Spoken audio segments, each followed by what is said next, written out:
వేస్తూ ఉంటే నిద్రపోకుండా వాళ్ళంతా కూడా ఇలా చాలా ఆందోళనలో ఉన్నారు. అది కొనుక్కున్న భూములు ప్రభుత్వమే రిజిస్ట్రేషన్ చేసింది, ప్రభుత్వమే మున్సిపాలిటీ అనుమతి ఇచ్చింది, ప్రభుత్వమే విద్యుత్ కనెక్షన్ ఇచ్చింది, ప్రభుత్వమే వాటర్ కనెక్షన్ ఇచ్చింది.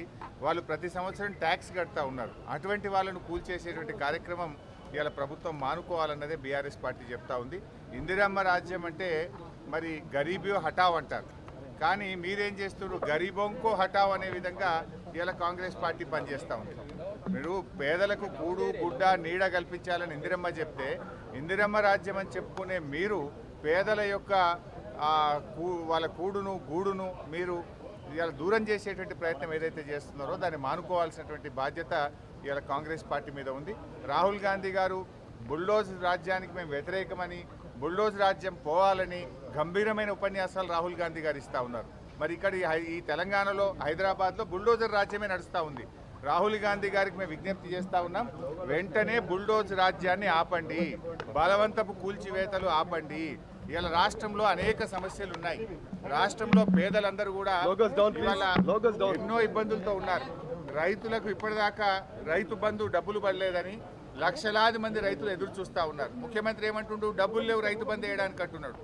రుణమాఫీ చేయడానికి డబ్బులు లేవంటున్నాడు ముఖ్యమంత్రి గారు. 100 రోజుల్లో 4000 పెన్షన్ ఇస్తా అన్నాడు. 4000 పెన్షన్కు డబ్బులు లేవంటున్నాడు ముఖ్యమంత్రి గారు. మహిళలకు 2500 ఇస్తా 100 రోజుల్లో అని ప్రభుత్వంలోకి వచ్చావు. ఎప్పుడు ఇస్తావు 2500 అంటే డబ్బులు లేవని ముఖ్యమంత్రి గారు మాట్లాడుతున్నారు. ఎస్సీ ఎస్టీ బీసీ మైనారిటీ హాస్టళ్లలో పిల్లలకు అన్నం పెట్టడానికి 7 నెలల నుంచి మెస్ ఛార్జీలు లేవు. 7 నెలల నుంచి పేద పిల్లలకు, లక్షల మంది పేద విద్యార్థులకు అన్నం పెట్టడానికి డబ్బులు లేవంటావు, కానీ మూసీ సుందరీకరణకు 1,50,000 కోట్లు పెడతా అంటావా? నీ ప్రాధాన్యత ఏంది? పేద పిల్లలకు బుక్కెడు కడుపు నిండా అన్నం పెట్టి చదువు చెప్పడం నీ ప్రాధాన్యతనా? 1,00,000 కోట్లు ఖర్చు పెట్టి మూసీ సుందరీకరణ చేయడం నీ ప్రాధాన్యతన్నా? ఇలా కొన్ని మీడియాల్లో పత్రికల్లో చూస్తున్నాం, ఆడపిల్లలు టాయిలెట్కి వెళ్ళడానికి 100 మంది ఆడపిల్లలు 200 మంది ఆడపిల్లలకు ఒకే టాయిలెట్ ఉందని చెప్పి పిల్లలు ఇబ్బంది పడతా ఉన్నారు. ఆ పేద పిల్లలకు ప్రభుత్వ స్కూళ్ళల్లో టాయిలెట్లు కట్టడం నీ ప్రాధాన్యతన్నా? 1,00,000 కోట్లు పెట్టి మూసి సుందరీకరణ చేయడం నీ ప్రాధాన్యతన్నా? ఏది నీ ప్రాధాన్యత? నిన్న నేను సబితక్క గారు గాంధీ హాస్పిటల్ పోతే మందులు లేవు. మేము తెలుసుకుంటే ఏంటంటే సెంట్రల్ డ్రగ్ స్టోర్లో బిల్లులు చెల్లించక కంపెనీలు మందుల సప్లైని ప్రభుత్వానికి నిలిపివేశారు. రాష్ట్రమంతా కూడా ఈరోజు మలేరియా, డెంగ్యూ, వైరల్ ఫీవర్స్తో ప్రజలు బాధపడుతుంటే సర్కార్ దవాఖానాలలో గోళీలు లేవు. కేసీఆర్ కిట్ బంద్ చేసిండ్రు, న్యూట్రిషన్ కిట్ బంద్ చేసిండ్రు. ఏంది అంటే గవర్నమెంట్ డబ్బులు ఇస్తలేదు, కంపెనీలు మందులు సరఫరా చేయడం లేదు అంటున్నారు. పేద ప్రజలకు మందులకు గోళీలు లేవని చెప్తావు, కానీ 1,00,000 కోట్లు పెట్టి మూసి సుందరీకరణ చేస్తా అంటావు. అసలు నీ ప్రభుత్వం ఏం నడుపుతున్నావు? ఓ తుగ్లక్ ప్రభుత్వం లాగా అయిపోయింది, పిచ్చేవుడి చేతిలో రాయిలాగా అయిపోయింది. నీ ప్రాధాన్యత ఏంది? పేద ప్రజలకు మందులు ఇవ్వడం నీ ప్రాధాన్యతన్నా? పేద పిల్లలకు కడుపు నిండా అన్నం పెట్టడం నీ ప్రాధాన్యతన్నా?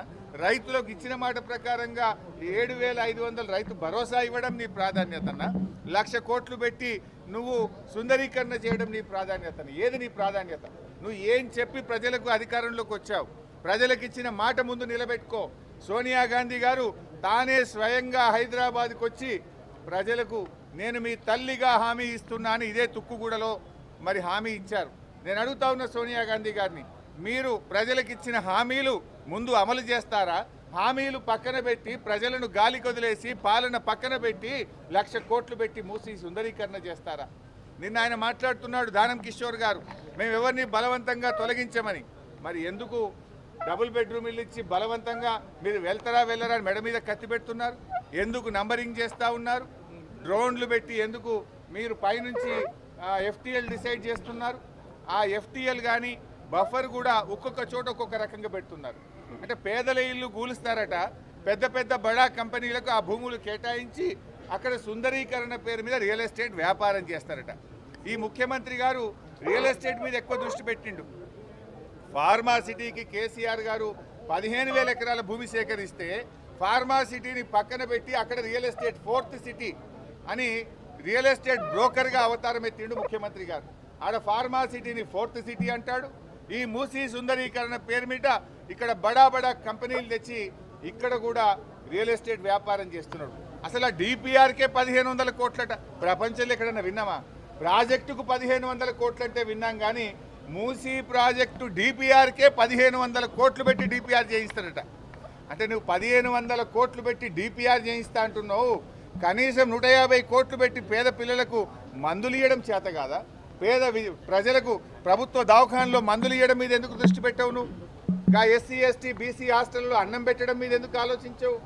ఇవాళ 9th 10th ప్రభుత్వ స్కూళ్ళల్లో 9వ తరగతి 10వ తరగతి చదివే పిల్లలకు 7 నెలల నుంచి మధ్యాహ్న భోజనం యొక్క బిల్లులు రాక అన్నం పెట్టుడు కూడా ఇబ్బంది అవుతా ఉంది. ఈ సమస్యలన్నీ పక్కన పెట్టి ఈ సుందరీకరణ పేరు మీద ప్రజలను ఉసురు పోసుకోవద్దు, గోసబెట్టద్దు.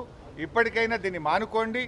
ప్రజలు స్వచ్ఛందంగా ఎవరైనా ముందుకు వస్తే తీసుకోవాలి తప్ప బలవంతంగా పోయి మార్కింగులు చేసుడు, ప్రజల్ని ఇబ్బంది పెట్టే కార్యక్రమం చేయకండి. ఒకవేళ నువ్వు మూసీ సుందరీకరణ చేయాలనుకుంటే ఉన్న దాంట్లో చేయి. మా ప్రభుత్వం ఉండగా 32 ఎస్టీపీలు ఆనాడు కేటీఆర్ గారు మున్సిపల్ మినిస్టర్గా 32 ఎస్టీపీలు కట్టి మూసీలోకి మురికి నీరు రాకుండా మేము ప్రారంభించాం కదా. అవి దాదాపు పూర్తవుతా ఉన్నాయి. ఇంకా కొంచెం బ్యాలెన్స్ వర్క్ ఉంది, దాన్ని పూర్తి చేయి. మూసీలో మురికి నీరు రాకుండా చేయి. మూసీలోకి ఇవాళ ఎక్కడి నుంచి గోదావరి నీరు తెస్తావు? నువ్వు కేసీఆర్ కట్టించిన కాళేశ్వరం ప్రాజెక్టు నుంచి మూసీకి నువ్వు మంచినీళ్ళు తెస్తా, గోదావరి నీళ్ళు తెస్తా అంటున్నావు. కాళేశ్వరం దండగంటావు, కాళేశ్వరం కూలిపోయిందంటావు. నిన్నేమంటాడు దానం కిషోర్? వారం రోజుల్లో టెండర్ పిలుస్తున్నాం, 5000 కోట్లు శాంక్షన్ చేసినాం, మేము ఆ మూసీలోకి గోదావరి నీళ్లు తెస్తా అంటున్నాం. ఎక్కడికి వస్తాయి గోదావరి నీళ్ళు? కేసీఆర్ కట్టించిన కాళేశ్వరం ప్రాజెక్టుకి వెళ్ళి గోదావరి నీళ్ళు తెస్తా అంటున్నావు. నువ్వు కాళేశ్వరం కూలిపోయిందని మాట్లాడేది రేవంత్ రెడ్డి, కాళేశ్వరం నుంచి మూసీకి గోదావరి నీళ్లు తెస్తా అని చెప్పేది కూడా రేవంత్ రెడ్డి. నీది నోరా మోరా? మాట్లాడుతూ అర్థం పర్థం ఉండాలి. కాళేశ్వరం కూలైపోయిందంటావు, కాళేశ్వరంకి వెళ్ళి నీళ్ళు తెచ్చి గోదావరి నీళ్ళు మూసీలో వారిస్తా అంటావు. కమిషనర్ రంగనాథ్ మాట్లాడుతూ దీని ఒక భూతత్వంలో దయ్యంలో చూపెడుతున్నారు. హైడ్రా ఒక ఉద్దేశం తప్పుదారి పట్టిస్తున్నారు. ఎవరు తప్పుదారి పట్టిస్తున్నారు? రంగనాథ్ గారు, మేము వాళ్ళ దగ్గర పోలే, ప్రజలే తెలంగాణ భవన్ను అడ్రస్ వెతుక్కొని ఆటోలు తీసుకొని తెలంగాణ భవన్కి వచ్చి మమ్మల్ని కాపాడండి, ఈ రేవంత్ రెడ్డి ఒక తుగ్లక్ లాగా వ్యవహరిస్తున్నాడు, ఈ పిచ్చి ప్రభుత్వం నుంచి మమ్మల్ని కాపాడండి అని ప్రధాన ప్రతిపక్షంగా ఈ రాష్ట్రాన్ని 10 ఏళ్లు పాలించిన కేసీఆర్ నాయకత్వం బాగుండే, కేసీఆర్ ఉండగా మమ్మల్ని మంచిగా చూసుకున్నాడు, ఈ రేవంత్ రెడ్డి వచ్చి మమ్మల్ని నిద్రపోనీయకుండా చేస్తున్నాడు, ఏ రాత్రి ఏమవుతుందో మాకు తెలియకుండా గుండె ఆగిపోతుందా, కళ్ళు తెరుస్తామా తెరవమా అన్నంత బాధ ఉన్నది అని వాళ్ళు వచ్చి ఇక్కడికి కన్నీళ్లతో చెప్పుకున్నారు. మమ్మల్ని కాపాడండి అని చెప్పారు. వాళ్ళకు భరోసా ఇవ్వడానికి, వాళ్ళకు ధైర్యం ఇవ్వడానికి, వాళ్ళలో ఆత్మవిశ్వాసం పెంచడానికే కేసీఆర్ గారి ఆదేశం మేరకు బీఆర్ఎస్ పార్టీ ఎమ్మెల్యేలం ఎమ్మెల్సీలం వారి దగ్గరికి వెళ్తున్నాం.